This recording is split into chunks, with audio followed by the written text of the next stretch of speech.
미국 의회에서 미래 항공산업의 판도를 아예 완전히 뒤흔들 수 있는 아주 중요한 법안 하나가 발의됐습니다. 네, 정말 중요한 소식이었죠. 저희 책상 위에는 지금 막 나온 관련 보도자료, 그리고 10페이지가 넘는 법안 원문 전체, 또 업계 분석 보고서까지 전부 펼쳐져 있습니다. 네, 이 자료들을 쭉 훑어보면요.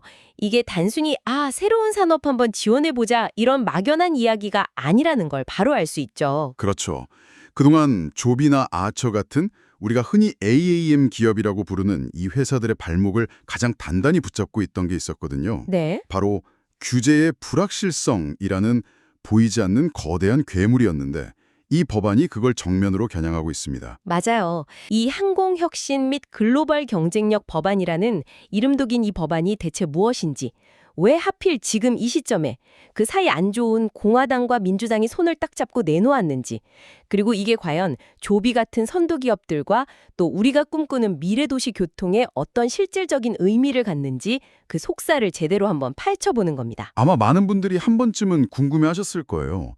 유튜브만 봐도 조비의 에어택시가 뉴욕 상공을 정말 멋지게 날아다니는 영상이 넘쳐나는데 맞아요. 저도 봤어요. 아니 기술은 다 된 것 같은데 도대체 왜 아직도 우린 저걸 탈 수 없는 거야? 하고 말이죠. 네네, 바로 그 질문이요. 그 모든 질문의 끝에 바로 형식 인증, 영어로는 타입 서티피케이션이라는 보이지 않지만 거대한 괴물이 버티고 있었던 거군요. 정확합니다. 이게 연방항공청 FAA가 이 새로운 비행기는 우리 국민을 태우고 날아도 될 만큼 충분히 안전합니다 하고 공식적으로 도장을 꽝 찍어주는 절차잖아요. 네, 당연히 있어야 하는 절차죠. 물론이죠. 당연히 까다롭고 오래 걸리는 게 맞습니다. 안전보다 중요한 건 없으니까요. 하지만 진짜 문제는요. 지난 수십 년간 우리가 타온 제트 여객기랑은 완전히 다른 종류의 비행체, 그러니까 수직으로 뜨고 내리는 전기 비행체에 대한 명확한 심사 기준이나 예측 가능한 시간표 자체가 없었다는 데 있었습니다. 예측 가능한 시간표가 없었다. 자료에 나온 업계 관계자들 인터뷰를 보니까 이걸 죽음의 계곡, 데스밸리라고 표현하더군요. 정말 와닿는 표현인 것 같아요. 네, 한번 상상을 해보시면 쉬워요. 진행자님이 조비의 핵심 엔지니어라고 해보죠. 네, FAA 심사관이 와서 수천 페이지 분량의 소음 측정 데이터랑 배터리 안정성 보고서를 요구합니다. 정말 어마어마한 양이겠네요. 그렇죠. 우리 팀원들이 몇 달간 밤을 새워서 정말 완벽한 서류를 만들어서 제출해요. 그런데 한 6개월, 아니 1년쯤 뒤에 FAA에서 연락이 오는 겁니다. 뭔가 불길한데요? 정말 죄송한데요. 저희 내부적으로 배터리 열 폭주 관련 기준을 좀 더 강화하기로 해서요. 그 부분은 처음부터 다시 테스트해서 자료를 제출해 주셔야겠습니다. 하는 식인 거죠. 와, 정말 힘 빠지는 상황이네요. 엔지니어 입장에서는 정말 피가 마르는 상황이죠. 내가 뭘 잘못해서가 아니라 경기 규칙 자체가 계속 바뀌고 이 경기가 언제 끝날지 모른다는 것. 그게 바로 죽음의 계곡의 실체였어요. 기술 개발의 어려움보다 규제를 통과하는 불확실성이 훨씬 더 큰 리스크가 되어버린 그런 기형적인 상황이었습니다. 듣고 보니 정말 아찔하네요. 그러니까 미국이 자랑하는 최첨단 항공기술 스타트업들이 정작 자국 정부의 관료주의 때문에 발목이 잡혀서 쩔쩔매고 있었던 거잖아요. 네, 바로 그 시간이요. 그 사이에 중국은 국가가 나서서 그냥 고속도로를 깔아주고 있었던 거고요. 이러니 의원들이 당을 떠나서 뭉칠 수밖에 없었겠어요. 바로 그 지점이 이 법안이 탄생하게 된 가장 결정적인 배경입니다. 중국의 이행이라는 회사가 있잖아요. 네, 들어봤습니다. 이 회사가 자국 정부의 전폭적인 지원 아래 세계 최초로 상용 운항 허가를 받고 심지어 관광객을 태우기 시작했다는 뉴스가 나왔을 때 워싱턴 정가에서는 거의 스푸트니크 쇼크랑 비슷한 위기감을 느꼈을 겁니다. 인공위성 쇼크요? 네. 아니 우리가 라이트 형제의 후예인데 이 하늘의 미래를 중국에 뺏길 수는 없다는 자존심과 위기감이 동시에 그냥 터져 나온 거죠. 그래서 법안 발의자 명단을 보면 고개가 끄덕여져요. 공화당의 테드 버드, 민주당의 피터 웰치. 평소에는 정말 정치적으로 첨예하게 대립하던 의원들이 이 문제 앞에서만큼은 한 목소리를 내고 있는 거잖아요. 맞습니다.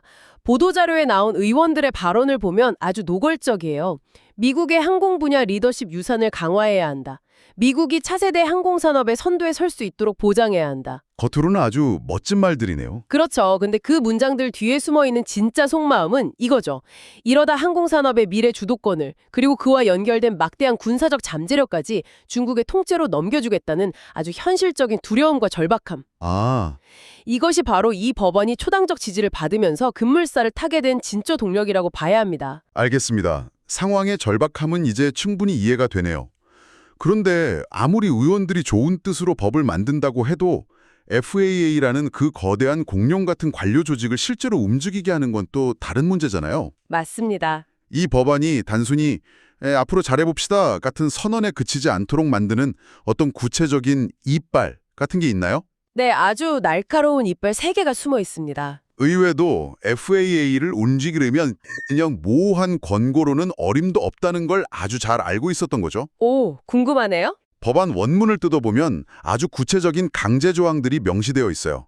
첫 번째 장치가 바로 예상 타임라인 표준화, Standard Expected Timelines입니다. 타임라인 표준화요? 네, 그러니까 이건 FAA한테 앞으로 잘해주세요라고 부탁하는 수준이 아니라 아예 공개적으로 이 단계는 몇 월 며칠까지 끝내겠다고 약속하고 도장을 찍게 만드는 거군요. 바로 그겁니다. 이건 압박의 차원이 다른데요. 그렇죠.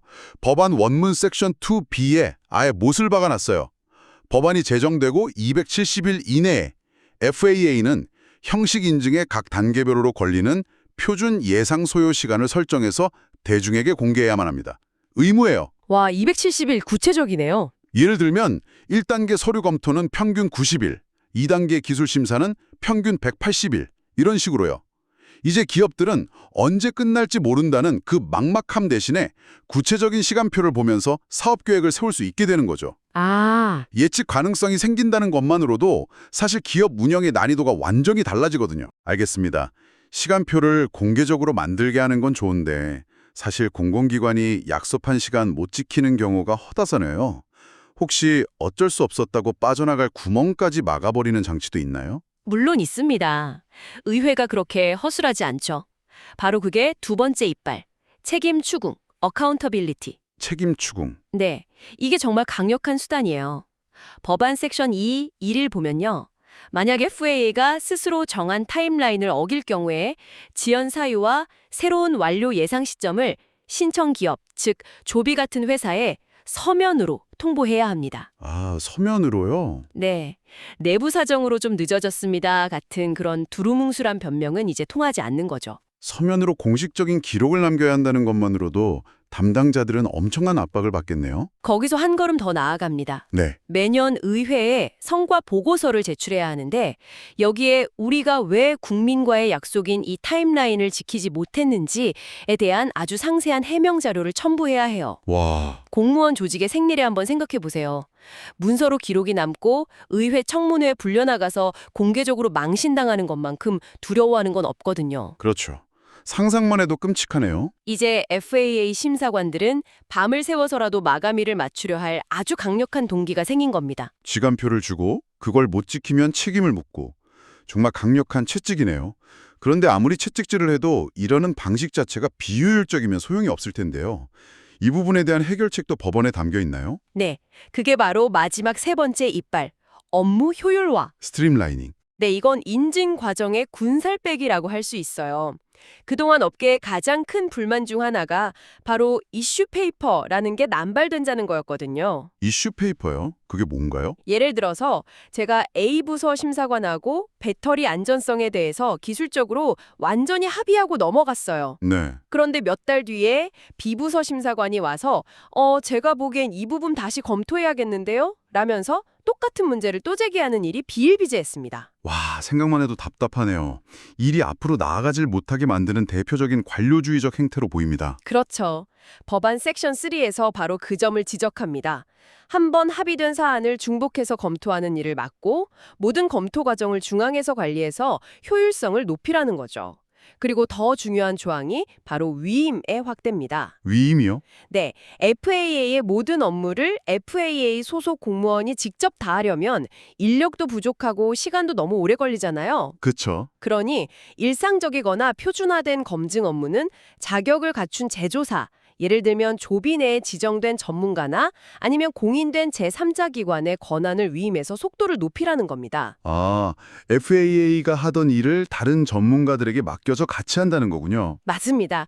이게 제대로 작동한다면 인증에 걸리는 시간을 획기적으로 단축시킬 수 있는 그야말로 열쇠가 될 겁니다. 그렇군요. 타임라인, 책임, 효율화라는 이 세 가지 강력한 장치를 통해서 FAA를 완전히 바꿔놓겠다는 의지가 정말 명확하게 보이네요. 자, 그럼 이 법안이 통과되었을 때 구체적으로 시장에서는 어떤 변화가 일어나게 될까요? 특히 조비 같은 선두주자에게는 이게 어떤 의미를 갖는 거죠? 가장 크고 즉각적인 변화는 상용화 시점의 현실화입니다. 현실화. 네, 그동안 조비가 투자자들에게 2026년 하반기 또는 2027년 초에 상용 서비스를 시작하겠습니다라고 말해왔잖아요. 네, 계속 그렇게 발표해왔죠. 솔직히 그건 FFA의 전폭적인 협조 없이는 불가능한 약간은 희망사항에 가까운 목표였습니다. 하지만 이 법안이 통과되면 그 목표는 이제 법적으로 뒷받침되는 구체적인 계획이 되는 겁니다. 불확실성이라는 가장 큰 투자 리스크가 제거되는 거군요. 네, 바로 그게 핵심입니다. 투자자들에게 언제 돈을 벌기 시작할지 모른다는 말만큼 무서운 건 없거든요. 그렇죠. 기술력도 있고 생산시설도 있는데 오직 관료주의 때문에 상용화가 1년이 늦어질지 3년이 늦어질지 모르는 회사와 이제 법적으로 정해진 시간표에 따라 움직이는 회사는 투자 매력도 자체가 비교가 안 되죠.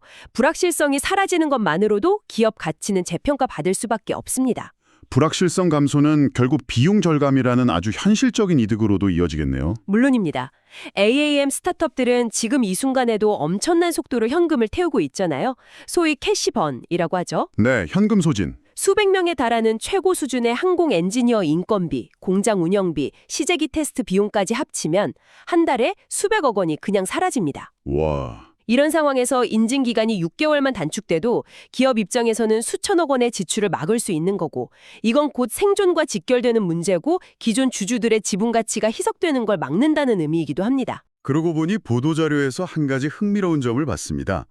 조비, 아처, 베타 테크놀로지스처럼 이미 업계에서 가장 앞서 나가고 있는 기업들이 일제히 이 법안에 대해 강력한 지지 성명을 냈더라고요.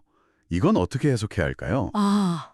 그게 이 법안의 아주 흥미로운 이면입니다. 이면이요? 네, 겉보기엔 모든 기업에게 공평한 기회를 주는 것 같지만 사실은 이미 결승선 가까이에 가 있는 선수들에게 자, 이제부터 공식적으로 뛰어도 좋습니다라고 외치는 것과 같아요.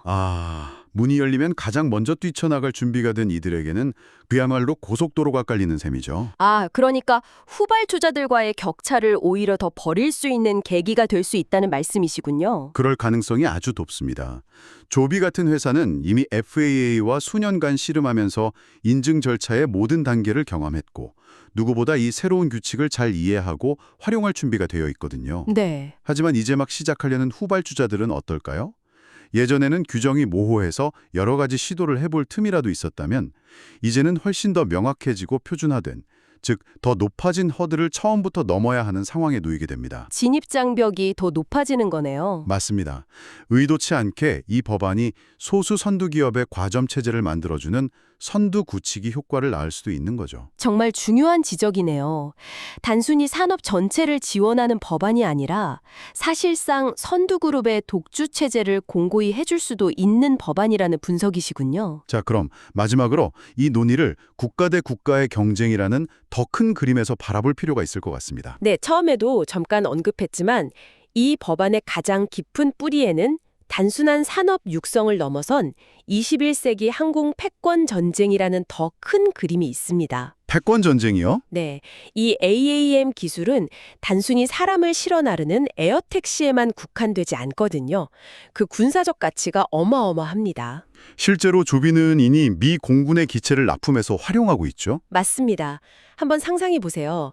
거의 소음이 없는 전기 동력으로 레이더에 잘 잡히지 않는 작은 기체가 적진 깊숙이 침투해서 특수부대 병력이나 핵심 물자를 수송하는 능력을요. 이건 정말 미래 전장의 판도를 바꿀 수 있는 게임 체인저네요. 바로 그겁니다. 그렇기 때문에 미국 정부와 의회는 이 기술 분야에서 중국에 뒤처지는 것을 국가 안보에 대한 직접적인 위협으로 간주하는 겁니다. 보도자료에 담긴 피터 웰치 상원의원의 발언이 다시 생각나네요. 미국의 항공 분야 세계적 리더십 유산을 강화하고 라는 표현을 썼죠.